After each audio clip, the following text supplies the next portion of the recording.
尊敬嘅各位同修大德、各位朋友，大家好。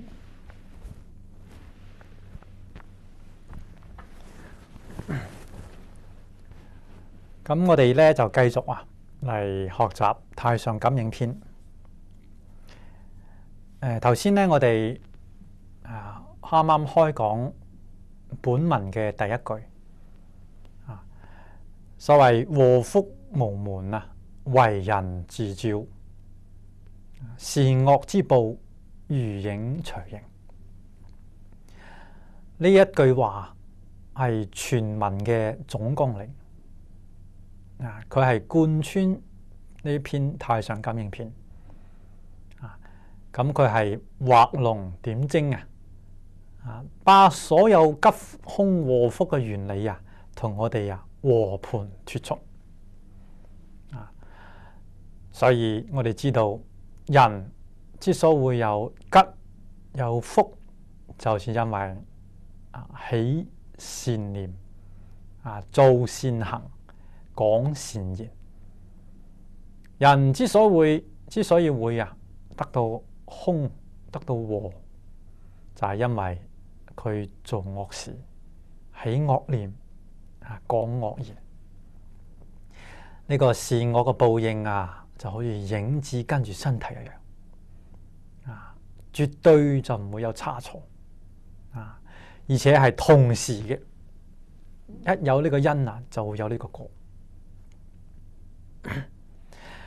喺清朝呢個《太上感應篇》慧篇裏邊講嘅一個故事清朝咧喺崇明呢個地方咧，有一位叫做王永爵嘅人王永爵。咁呢個人咧有一日咧遇到一個算命先生就同佢睇相，睇見呢個人咧只能活到60歲咁後來咧有一個機會，咁王先生咧就喺呢個江邊突然間就見到咧江浪呢個風浪起伏起嚟呢個颳起旋風波濤洶湧。咁喺江面上面咧有一條船好危險就差唔多咧就要翻啦。咁王先生咧一睇見咁樣就急忙攞出10兩黃金俾岸邊嘅漁夫，同佢講話你哋幫我即刻咧去嗰個船嗰度把啲人打救翻嚟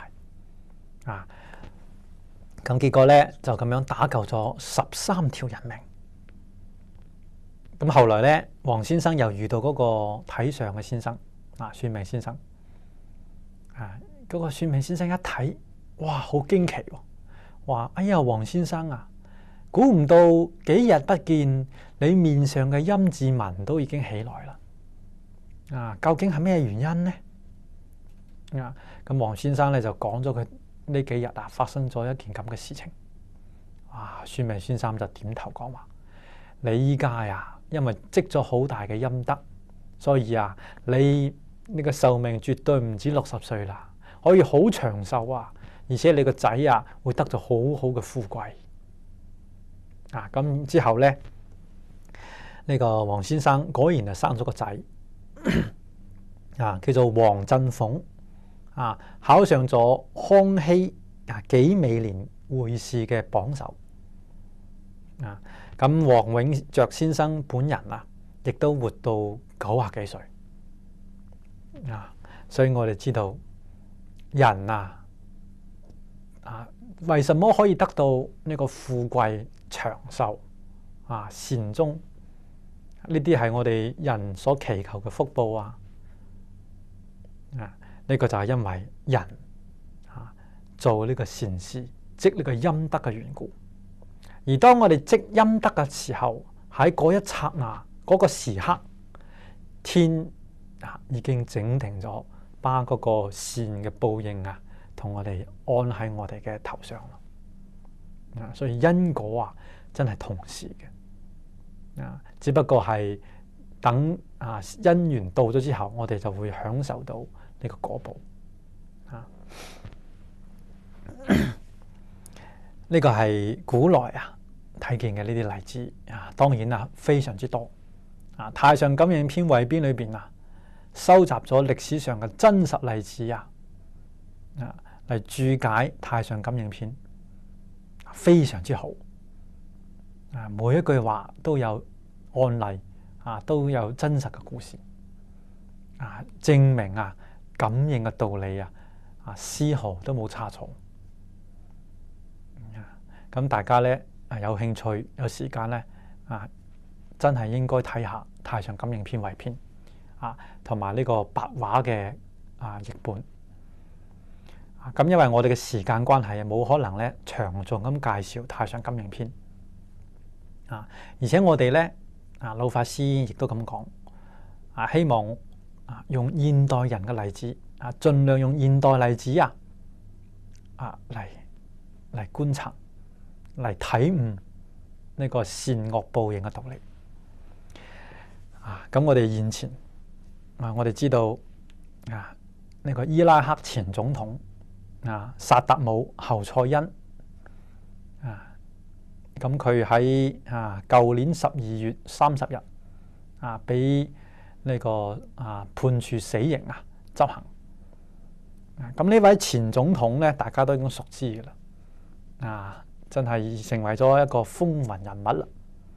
啦佢係1979年當選伊拉克嘅總統咁當時佢先42歲咁呢個人自從上咗政壇之後做咗總統啦佢唔係真正為百姓去造福，而係咧懷住一種統治者嘅慾望好狠毒剛愎自用所以佢執政期間用高壓嘅呢個統治手段首先咧消滅咗共產黨，殺害咗好多共產黨人跟住咧對國內嘅呢個葉集派嗰啲伊斯蘭嘅教派進行長期嘅鎮壓同埋迫害咁最後咧向本國嘅呢個庫爾德人使用一啲非常之呢個恐怖嘅手段嚟進行迫害包括使用毒氣進行種族屠殺咁呢個1988年佢屠殺咗18000個庫爾德人。咁喺1987年到88年之間咧有50萬嘅庫爾德人遭到佢嘅迫害咁後尾喺1988年咧又造成咗5000人嘅死亡咁呢個總統係一個好戰者，好中意打仗。你睇下佢國內嘅戰爭就不斷而且咧佢仲把戰火延續到鄰國1990年，大家可能仲有印象伊拉克咧入侵科威特佔據咗呢個小國家7個月嘅時間造成咗好多嘅生命財產嘅損失。咁佢係一個戰爭狂熱者咁佢個心裏邊咧就唔係諗到百姓嘅生活本來我哋知道伊拉克係一個石油大國但係咧佢冇用呢啲石油嘅收入嚟振興呢個國家嘅經濟而係咧用於戰爭你睇下1980年開始自從佢上咗台之後第2年咁就開始打兩伊戰爭呢個兩伊就係伊拉克同伊朗持續咗8年嘅戰爭耗損咗幾多個國力咁然後1990年呢個兩伊戰爭停止咗只有2年時間，佢又入侵科威特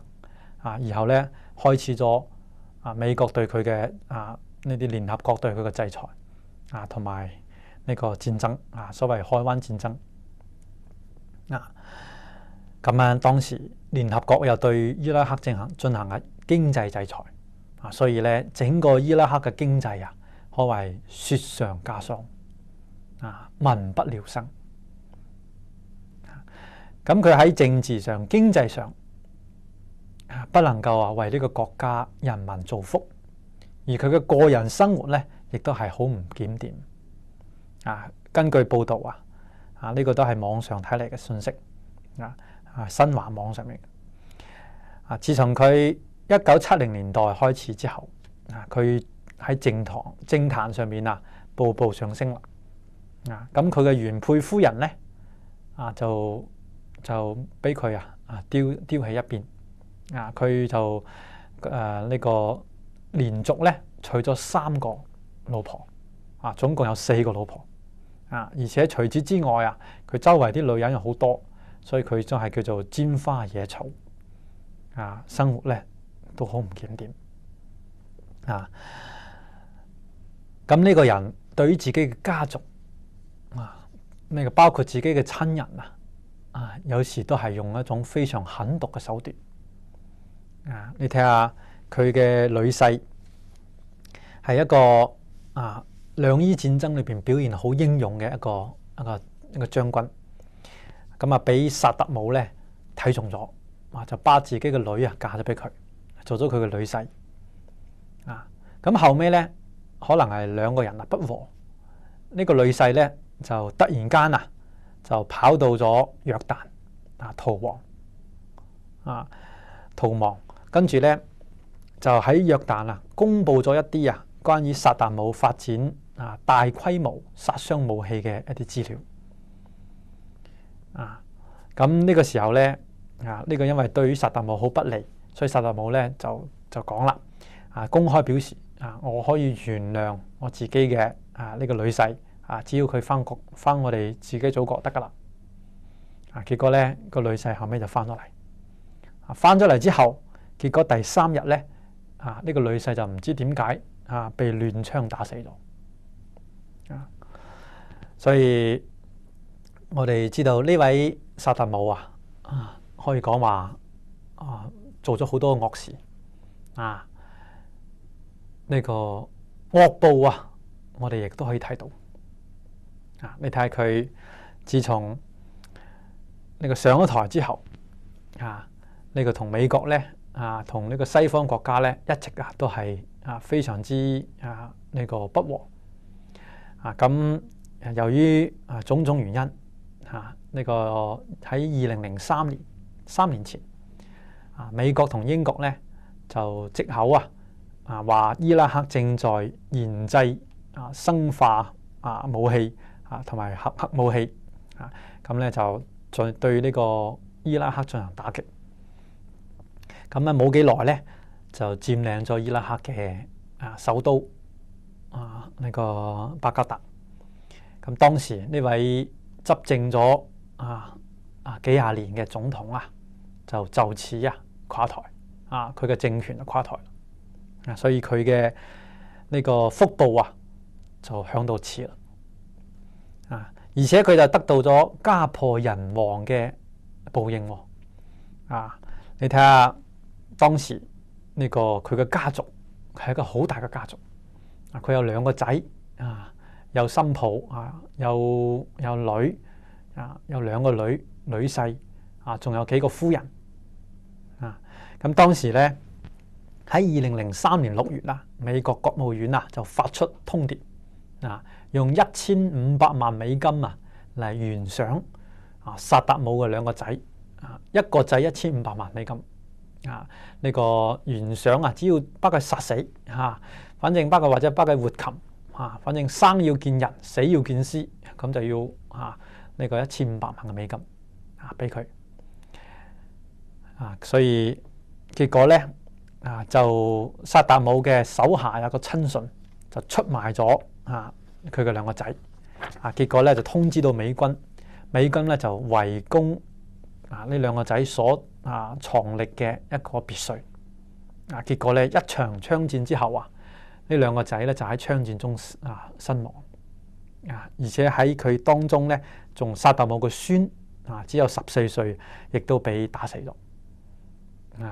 咁佢自己嘅呢啲家人咧，薩達姆嘅女加上佢啲夫人都失散晒。總之男丁咧都死齊，女嘅咧都不明下落，真係家破人亡。咁佢自己咧，我哋都知道，喺2006年嘅12月30號，經過多次審判確認咁薩達姆咧就被處絞刑吊死咗。咁同佢一齊死嘅仲有佢一個兄弟。所以呢個家族就此就全軍覆滅。所以我哋睇見佢作為一個總統，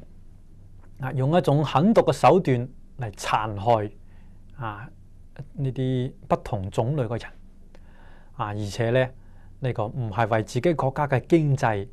呢個百姓嘅福祉而謀想，只係增加自己嘅權力欲，製造恐怖。咁最後咧佢嘅下場就係咁樣。所以我哋睇見我哋常常聽見有咁講話閻羅王嘅嗰個殿上面即係東嶽大帝東岳廟有門口有一副咁嘅對聯係咁樣寫嘅，話陽世奸雄，忍心害你皆由己，陰司報應，古往今來放過誰所以人點解仲要明知故犯點解仲要去做呢啲惡業自取滅亡把自己嘅咁大嘅福報呢個糟蹋到盡而留下無窮嘅痛苦咧？要知道呢一生呢個現報都已經苦啦，來生嗰個三惡道嘅苦就更加之犀利啦。好，咁我哋睇下邊一句從下邊一句開始就係第2章啦示警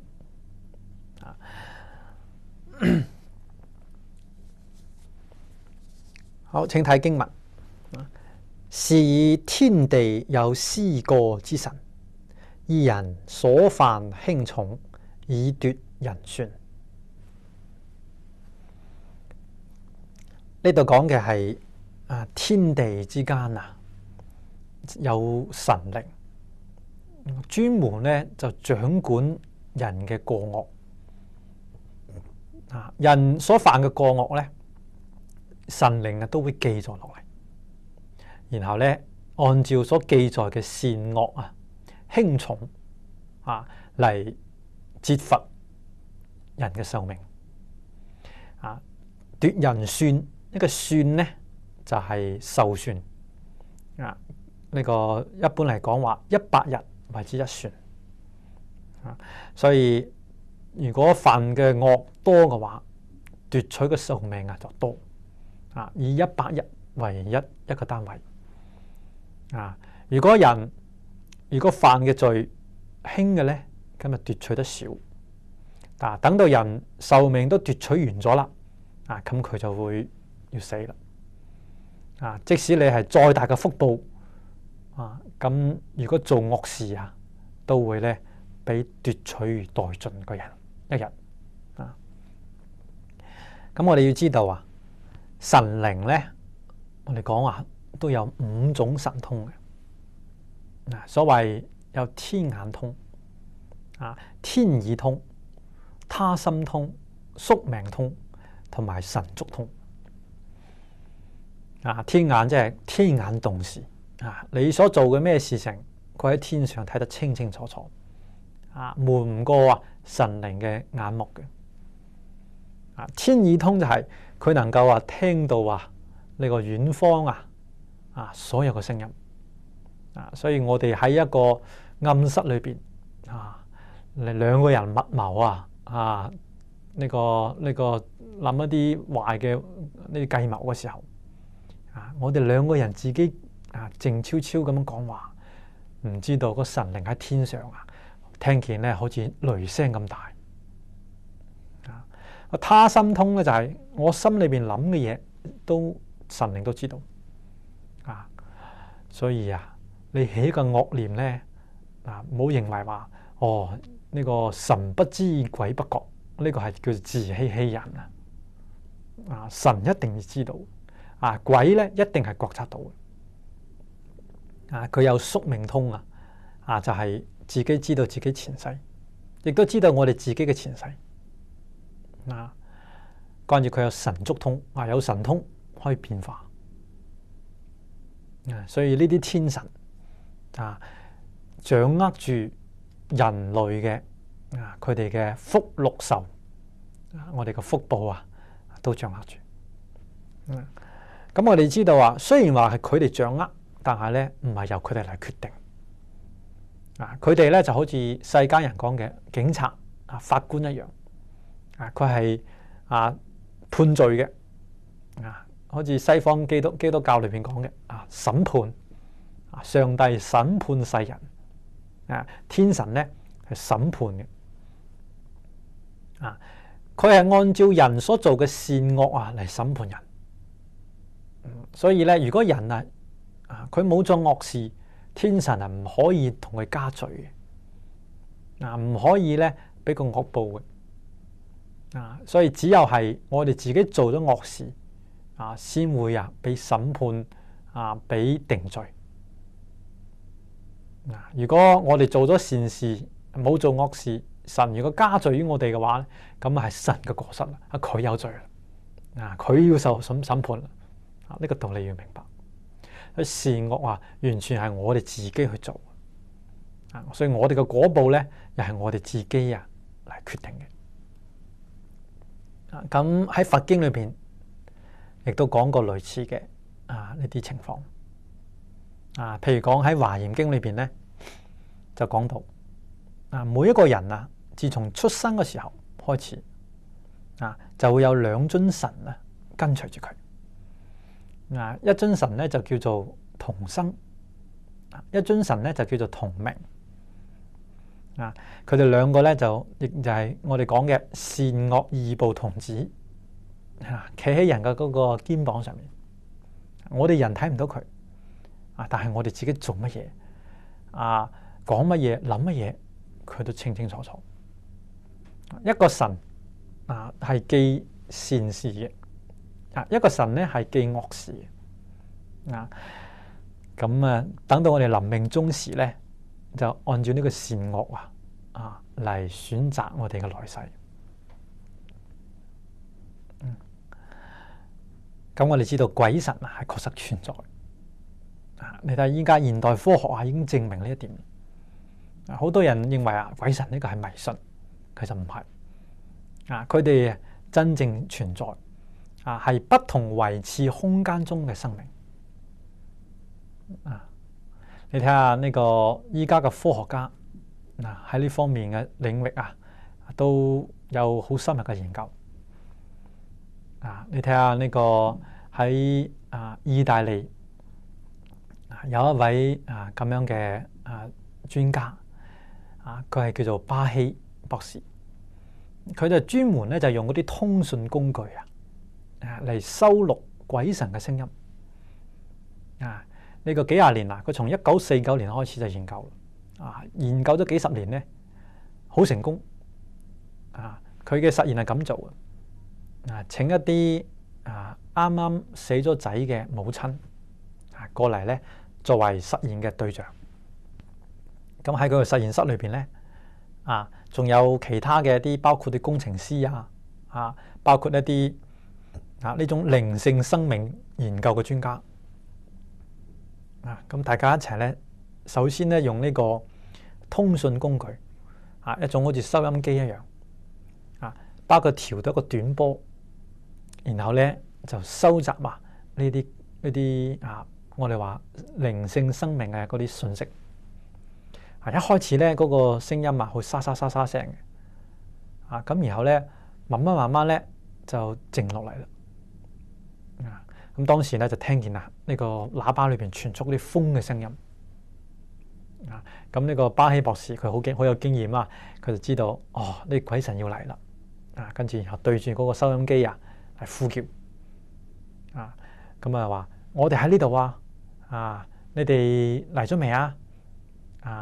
請你哋回答我哋啦。咁樣嚟呼叫佢。咁後尾咧，慢慢就聽見真係有嗰啲聲音會喺度呼叫。從嗰個喇叭裏邊又認得。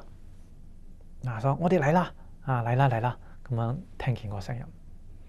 咁當時要知道嗰個實驗室係完全咧係唔屏蔽唔受呢一啲嘅嗰啲電磁波嘅干擾。包括我哋講嘅呢啲手機嘅信息呢個電視呢個廣播電台呢啲音頻信號全部都唔會干擾到佢。咁所以有呢啲聲音出嚟咧就唔係嗰啲信號干擾，唔係人類嚟嘅。咁呢啲聲音嚟咗之後咧，就會同佢嘅母親在場嘅母親講話，證明就係咧呢個聲音係出自啱啱死去嗰個仔嗰個聲音講說話，仲有錄音錄咗落嚟。呢啲實驗好多幾廿年做咗無數次。就證明確實有鬼神。人死咗之後唔係咩嘢都冇嘅。佢係變成嗰啲鬼神。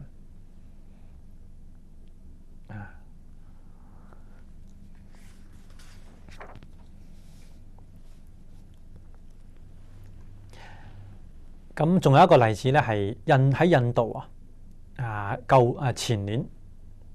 講說話係應該3年前2004年2月嘅時候有2位學者一個係印度學者，一個日本學者就去到一個原始森林裏邊去考察。佢哋係搞人類學嘅所以咧就想要了解一下喺一個森林裏邊住嘅嗰個原始嘅部落，佢哋嘅生活狀況。咁同呢個部落咧一齊生活咗幾日。咁結果咧呢個部落佢哋啲人有一種傳統就話咧喺呢個後山咧有一個園林。嗰個園林係一塊聖地嚟嘅。點解咧？因為佢哋嘅祖先就安葬喺嗰裏邊。經常個祖先會出沒。呢個一般人唔可以隨便闖入嗰個聖地裏邊。否則咧可能會受到呢個祖先嘅懲罰。咁兩個學者嚟咗之後，佢唔知道。咁有一日咧就無意中行到嗰個園林嗰度，一睇風景好靚嗰時候已經到咗黃昏時代時間啦。於是咧兩個人就想話影張相留個念。咁個印度學者咧攞出佢嘅數碼相機嚟同嗰個日本學者就影相。不過快門一撳落去咧，就發現咧嗰個日本學者突然間咧就昏迷在地，就暈倒啦。咁嗰個印度學者好驚啦，唔知咩事情發生，就請咗嗰啲部落嘅長老嚟睇，救佢。啲長老一睇就心知肚明啦。呢個日本學者頭先一定係俾呢度嘅祖先佢哋嘅幽靈呢個懲罰咗。所以咧佢哋好有經驗啦，攞出一啲草藥俾佢食，然後咧同佢念一啲咒語，咁就把佢救醒咗。醒咗之後咧，兩個人咧就唔敢逗留啦，嗱聲就翻屋企。結果翻到屋企之後咧，呢個印度學者就把嗰日晚黑影嘅嗰張相片就下載到自己嘅電腦裏邊啦。一睇，哇！嚇咗一驚，原來咧嗰張相片嗰個日本學者背後企住一個鬼影，好得人驚嘅鬼影。咁呢片相片咧喺網絡上有，我幫佢下載咗落嚟。我曾經講過一個因果輪迴嘅科學證明，係用廣東話講嘅，就喺此地香港佛陀教育協會講嘅。咁大家不妨咧可以咧落嚟聽下。都係現代科學界證明有鬼神、有因果輪迴嘅呢啲事情。所以要知道鬼神係確實存在。道家裏邊講嘅天地鬼神絕對唔係假嘅事情。所以我哋要知道即使係喺冇人睇見嘅地方一言一行都要慎重。唔可以違背呢個《太上感應篇》呢度講嘅呢啲道理呢啲教訓如果唔係可能會得罪天地鬼神得罪天地鬼神就會得到鬼神嘅懲罰所以每一個人只要佢未出三界六道仲係一個凡夫，就一定受天地鬼神嘅掌控我哋嘅命運我哋嘅生死簿冊一定喺天地鬼神手上除非我哋真正超越咗六道輪迴啦好似佛教裏邊講嘅，成咗阿羅漢成咗菩薩啦甚至咧成為三界大師成佛啦咁嘅話咧無我啦，我執最基本嘅執着我執冇咗呢個時候咧，既然無我啦，咁天地鬼神就掌控唔到我哋啦所謂身在三界外不在五行中陰陽五行都冇辦法之束縛我哋啦呢個人就叫做聖人如果唔係咁樣。咁講老實話，好難跳得出陰陽五行嘅呢個算數呢個束縛好難避開天地鬼神嘅掌控呢個喺古代你睇下有一位叫做金碧峰禪禪師呢位禪師咧，佢嘅禪定功夫好深。咁往往一入定呢個就入咗禪定嘅三昧所以鬼神都睇唔見佢。咁有一日咧，個閻羅王咧就睇見呢位金碧峰禪師個壽命已經盡啦應該咧把佢拘留在案要把佢從人間要拉出嚟啦。於是就派咗兩個鬼卒去捉拿佢，咁結果咧個鬼又揾唔到佢，因為佢喺定中所以鬼神都睇唔到佢。咁呢個時候有個土地公就同佢個小鬼咧出咗個計策就話呢個金碧峰禪師咧，佢乜嘢都放得下啦，就係有一樣嘢未放下，就係佢好中意佢自己嘅一個金缽食飯嗰個金缽金做嘅所以佢好中意。只要你喺呢度落手一定可以使佢出定咁。於是咧，小鬼咧就去敲佢嗰個金缽咁個禪師喺定中咧就聽見有人敲個金缽咧當當聲響咧，佢就起咗個念頭乜嘢人嚟偷我個金缽咧咁於是就出咗定。結果一出定咧，就俾嗰個小鬼就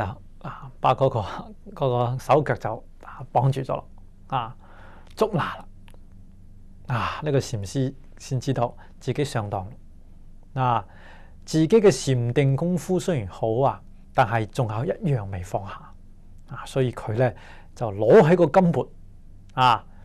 一下子就掟落個地下打得粉碎就喺呢一個時候佢就開悟啦一開悟之後佢就講咗一首偈呢個偈就叫做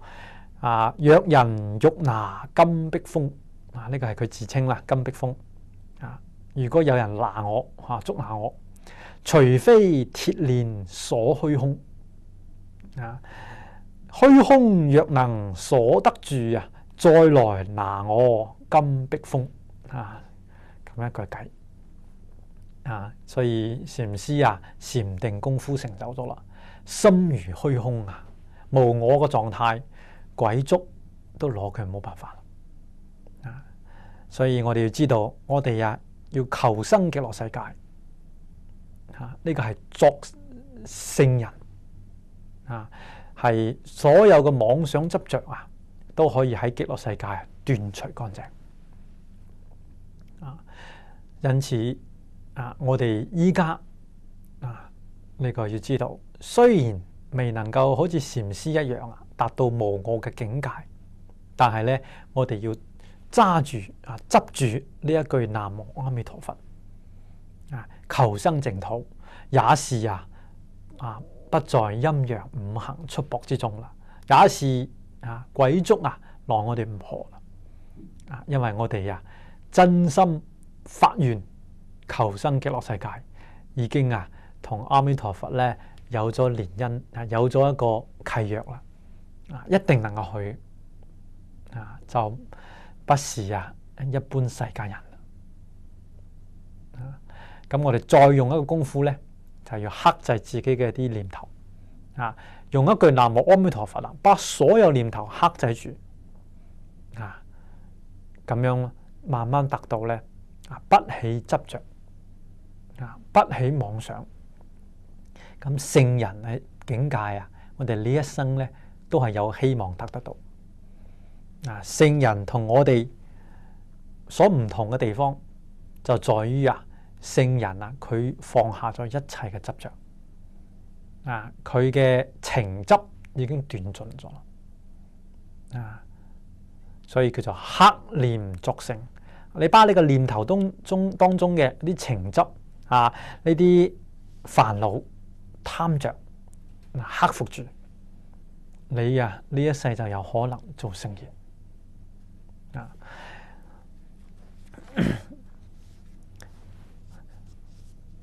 好，咁我哋嚟睇下邊一句：信減則貧耗，多逢憂患，人皆惡之，刑禍隨之，吉慶避之，惡聲災之。信盡則死。呢度係一句。咁呢一句講嘅咧係鬼神同我哋睇我哋嘅呢個生死冊上面做惡事咧就要減壽算一路咁減落去咧，減到最後咧佢嘅唔使等到佢死嘅時候，個惡報已經漸漸開始咯呢個信減則貧耗啦多逢憂患所以呢個壽算慢慢減少之後咧，佢一定咧會現出貧苦家財耗散呢一啲果報出嚟。呢啲報應係叫做花報好似一個植物開花然後結果嗰個果報喺邊度咧？果報係來世得三惡道嘅果報會墮落到地獄畜生餓鬼呢一生咧已經有一個苗頭啦有一個預兆啦呢個貧耗多逢憂患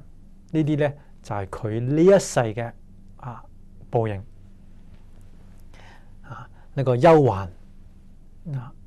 憂即係憂慮受苦，患即係禍患所以你睇一個人如果係造惡多端嘅人一定係好多嘅憂愁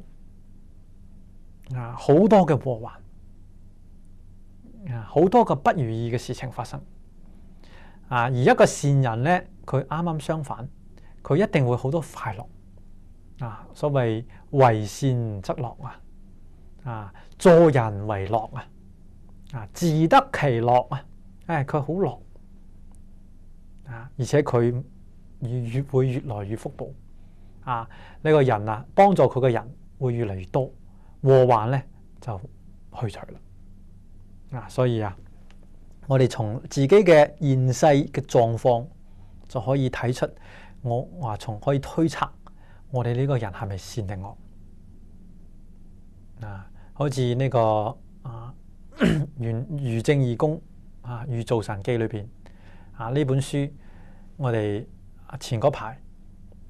過年初一開講講咗一次。余正義公佢本人佢念頭好惡好多嘅呢啲惡念積埋咧，結果佢就變成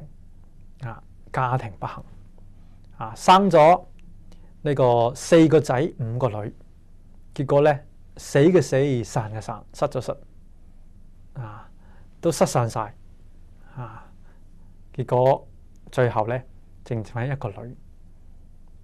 家庭咧又好貧窮，個妻子咧哭泣自己嘅兒女都哭盲咗雙眼佢自己靠教一啲呢個教書賺一啲咁嘅微薄嘅收入嚟維持家庭，佢就係貧耗好多憂患滿腔嘅嗰啲不平嗰啲怨恨呢個就係做惡嘅果報咁人皆惡之咧，就係厭惡佢一個做惡嘅人人人都厭惡佢憎佢我哋話神憎鬼厭唔單止人憎恨佢連鬼神都憎恨佢因為點解咧？人都會有一個公道在於心每個人都有良心，都有良知佢都會知道咩係善，咩係惡所以人做善做惡，點可能會瞞過人哋嘅雙眼呢？我哋話群眾嘅眼睛係雪亮的雖然咧佢都未必係一個善人，但係佢睇善惡佢都睇得清清楚楚因此咧做惡多端嘅人自然就得人憎，得人討厭所以呢個世界社會到最後都冇佢容身之地咁跟住刑禍隨之仲唔單止，因為佢做惡多端所以咧一定受到刑罰呢個刑係人對佢嘅處罰禍咧係天對佢嘅處罰所以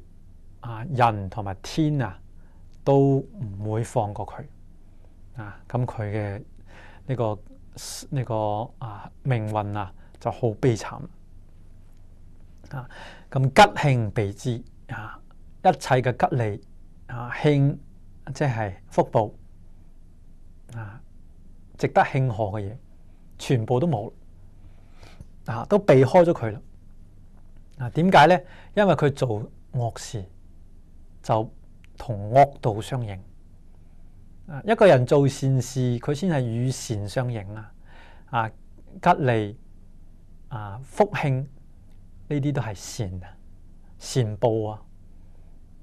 一個人有善心先可以感得有善報如果有人做惡，點可能得到吉慶呢？所以吉慶都避開咗佢唔係吉慶有意思要避開佢係佢自己冇感應到吉慶所謂有如是因得如是果中間冇一啲私情喺裏邊嘅下邊係惡星災之咁道家裏邊講有一啲凶神惡賊呢啲惡星佢咧會呢個專門係降災難於人嘅咁咩人會受到惡星呢啲凶神惡煞嘅降災咧？嗰啲做惡嘅人自然咧就同惡星相應好似個磁石一樣你係咁樣嘅磁石，就係感應嗰一種嘅磁鐵相吸引所以惡與惡相吸引咁佢就再讓啦。最後咧，算盡則死。呢個人嘅算數壽算一日一日咁樣去減減到最後呢個現報都現前前面講嘅呢啲都係現報貧耗啦，多逢憂患啦，人皆惡之啦，刑禍隨之啦，吉慶避之惡星災之，呢啲都係現報。到最後咧，壽算減到盡啦，就要死啦。死咗之後就墮三惡道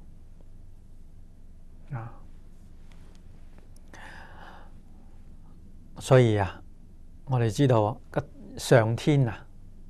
佢絕對唔會對一個人有私愛佢唔係話故意咧憎恨呢個人而降災於呢個人，完全係呢個人佢自己自作自受感應得來嘅果報。古人所講嘅天道無親惟與善人。天道天嘅道理冇親即係私情冇私情嘅好公道所以善人就能夠得福所以每一個人所希望能夠得到福報咧，好簡單唯有斷惡修善除咗斷惡修善之外，冇其他嘅可以得福嘅道理啦。咁我哋師父上人老法師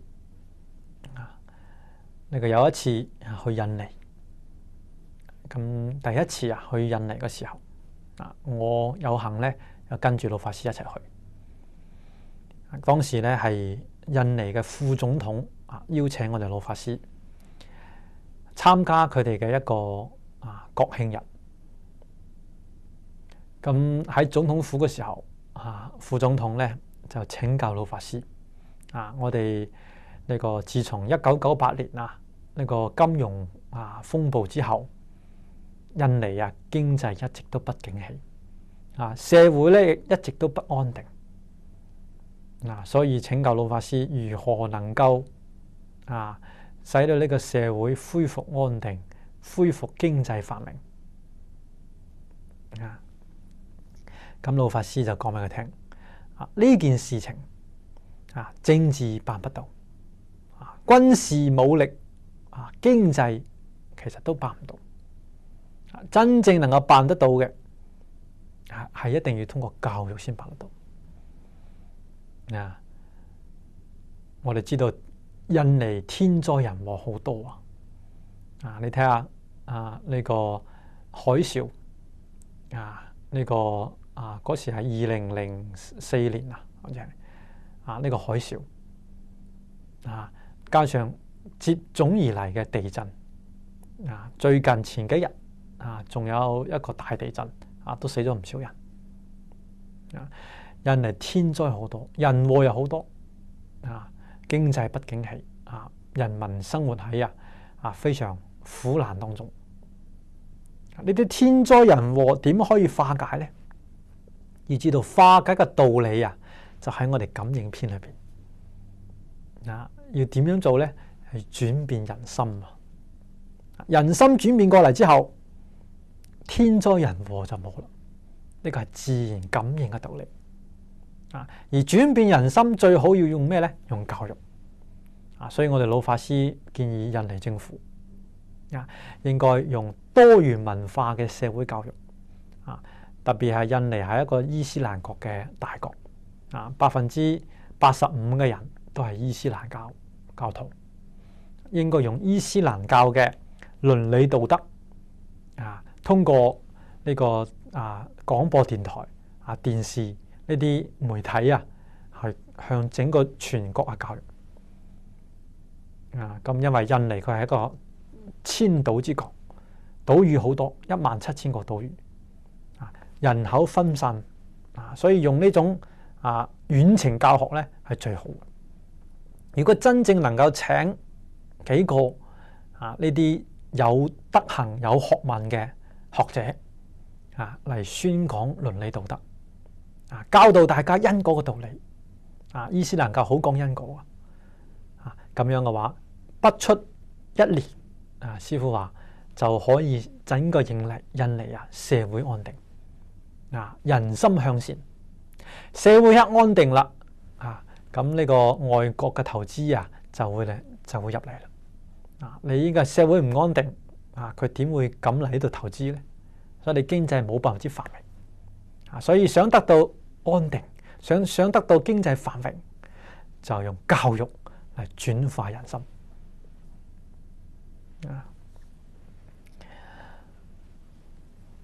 好，咁我哋睇下面一條。又有3台北斗神君在人頭上6人罪惡奪其技算。咁呢句話就係講除咗頭先講嘅呢啲天神之外，仲有所謂嘅3台星北斗星呢啲神君咁佢哋都喺人嘅頭上呢個3台係指上中下3台上台咧係主人嘅生死壽命，中台咧主人嘅呢個福報，下台係主人嘅祿命即係好似福祿壽北斗星君亦都係主宰人嘅呢啲禍福嘅佢哋咧喺人嘅頭上記錄人嘅罪惡，真係頭上3尺有神靈按照我哋嘅罪惡嚟減我哋嘅壽命呢個記同埋算奪其己算，呢個己指12年為一己，算咧係100日為一算所以大嘅惡咧就奪己小嘅惡咧就奪算所以你嘅壽命有幾長咁奪到最後就奪清光咁壽數呢個六盡人亡即使你本來壽命長但係惡事做得多亦都變成短命好，再睇下面一句。又有3司神在人身中，每到庚申日，節上藝天曹，言人罪過。咁呢個3司神呢，佢喺人嘅身裏邊呢個所謂上中下3司，上司咧叫做青姑呢個姑娘嘅姑青色嗰個青中司咧係白姑，下司咧係血姑3司神咁呢個上司神咧係住喺人嘅頭上使到人咧好多慾望好多呢啲諗頭使到人嘅眼睛紛亂分化呢個頭髮都跌落嚟你睇下人哋諗得嘢諗得多嘅啲頭髮都會跌嘅呢個係嗰個上司神主宰咁中司神咧住喺人嘅腸胃裏邊使到人咧好好食好健忘而且咧喜歡作惡事。咁下司神咧住喺人嘅腳裏邊嘅佢使到人咧好色貪人喜歡殺生咁使到即係整個肢體都不安。咁呢個3司神咧就係希望人早啲死，死咗之後咧佢哋能夠出嚟